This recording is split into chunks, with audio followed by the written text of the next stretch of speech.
Hey the internet, this is Lock. Fasten your seatbelts, gentle viewers. This is going to be a pretty nerdy one, and we're going to touch on some points that I know make some people a little bit uncomfortable, but it's going to be alright. I promise. We're just discussing ideas. I've been continuing my somewhat indiscriminate consumption of MMOs for the last couple of weeks. Of the ones I'm playing solely for my own personal amusement, I'm down to Arcade and WildStar. Now, the core experience of these two games is remarkably different, in my opinion. Arcade focuses on the various forms of PvP facilitated by its trade and crafting systems, while WildStar uses its combat system to inject a sense of urgency into the mechanics of hardcore PvE raiding. Two games with a lot of strengths and probably just as many aspects to be critical of, if one were so inclined. To be honest, I could pick either of them apart for hours, but what has struck me the most about the two games when you play them side by side is, despite their shared ancestry, they are also very different in many subtle but still significant ways.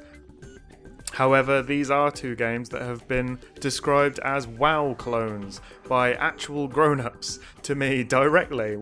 And while this is I suppose a catch-all non-criticism, it doesn't really mean anything. I think it's useful when trying to get into the psyche of the MMO forum community. I think, like hating Nickelback or hating Justin Bieber or any of those people, it's an expression that isn't meant to be taken solely at face value. It's something that's meant to say more about the person saying it than the thing they're saying it about. It's something we hear all the time, and while it's convenient to not have to think, that's not what we're about here. We are prone to declaring that all MMOs are the same. We say it all the time, we see it all the time, there's no innovation, yada yada. But if we dig deeper into how these games have actually been put together, we can see the machinery underneath is remarkably different, and for good reason. It's by design.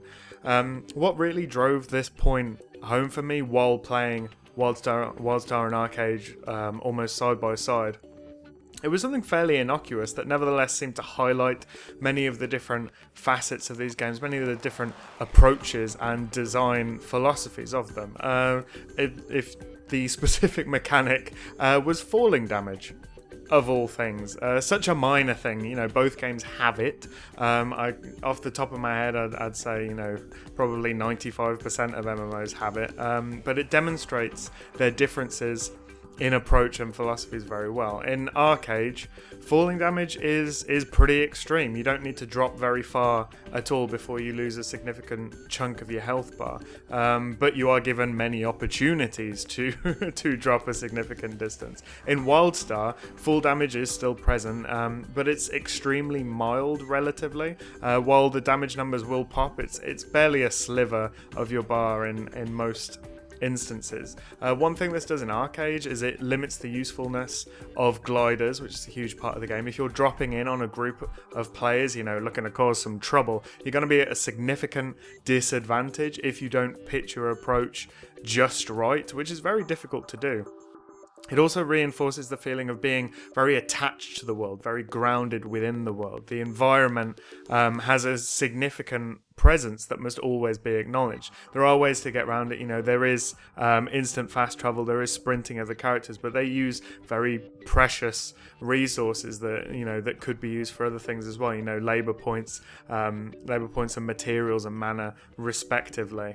Something that's really driven home is the transoceanic trade runs. That's when you feel really grounded, really connected to the world. And as soon as you pick up one of those trade packs, the feeling of distance is reinforced by your new slower pace, which is again compounded by the need to navigate vertically as well because of this fall damage. It suddenly all becomes very real.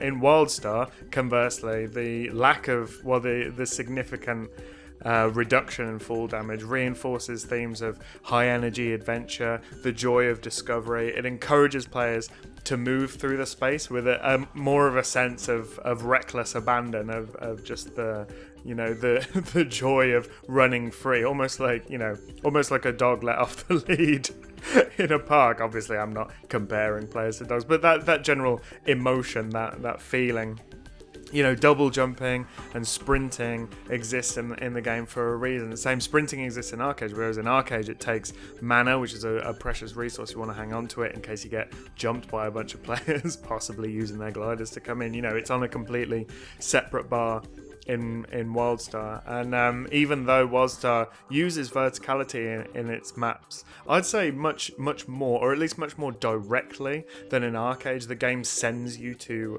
areas with extreme verticality. It's usually much safer and easier to traverse, and again, this is completely by design. There's often areas where jump height's greatly increased or gravity is reduced, fall speed is slowed. It's only in specific areas that are specifically meant to test a player's skill in navigating the environment that it becomes a danger.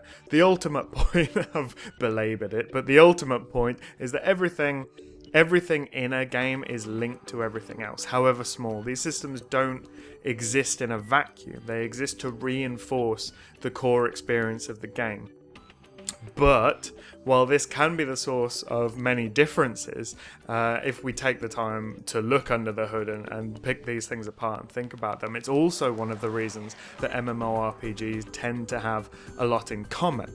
Now, this is because when the ultimate goals for a game are roughly similar, when the design brief is roughly similar, you're dealing with similar limitations in terms of technology, resources, market realities, it's extremely likely that solutions to the problem presented will look fairly similar at a distance, if the people making the thing know what they're doing. It reminds me of a physics lesson that we did in school. You probably did it too. You were asked to make a small bridge that could support as much weight as possible out of paper. That's something that maybe you could do at home on your own time.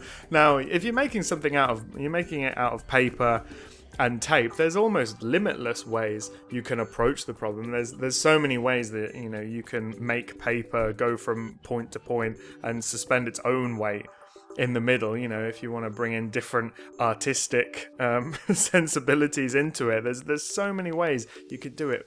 But there are very few that will really work, and even fewer that will work really well.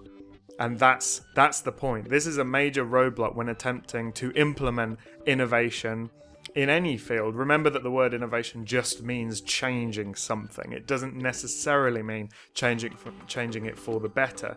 And any change large enough to satisfy the standards set by those calling for it would mean changing the core game to the extent that it wasn't recognizable as being part of the MMORPG family, if you like. Just look at games like PlanetSide 2 or Landmark, that while they fulfill the criteria of innovation and a massive change to the established formula that we recognize in MMORPGs, they're not embraced in the same way that any high-profile game that does follow the framework is, despite no one in their right mind being able to refer to them as WoW clones. They aren't the games that players flock to. Players flock to games with the framework. Remember, different machinery underneath, same framework supporting it. And that makes me think that when we ask for innovation, when we ask for MMOs to be different, I honestly think we're aiming at the wrong target. I don't think we, as much as MMO players can be considered a group, I don't think that we really want them to be different to the point of being unrecognizable, and if you want to look at the evidence, all the market data we have supports this, as well as hasty changes made to even very successful games post-launch. I'm thinking of Guild Wars 2 specifically, and WildStar as well, actually. Of course, that doesn't mean we aren't looking for challenge. It doesn't mean we aren't looking for a new experience. I think it's quite the opposite. I think we do want to go into these games feeling like we haven't already worked them out. But at the same time, I think there's plenty of room for diverse core experiences within the framework as it exists. There are so many moving parts to an MMO that when they're all aligned, it can radically alter the game. And obviously, the falling damage, the thing, I went on I went on about it for ages. It's such a minor thing. But when you think every single one of these minor things, every single one of these tiny little cogs all turn in unison, and if they all complement each other, you can come up with something that is radically different. And it can radically alter the game as a whole, and how we think about the games, how we think about massively multiplayer experiences. So with all that being said, it's pretty much a guarantee that someone will leave a comment about how all MMOs are the same and they're all terrible, and that means that the fact that they think that means that they like them more than I do. So maybe think about leaving a comment that has something positive to say about the variety within the MMO medium. Stretch it as much as you want. Bring up EVE Online. That's always a good one. Talk about EVE Online and PlanetSide too.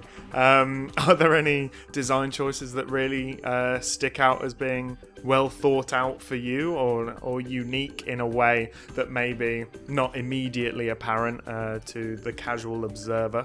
Do let us know.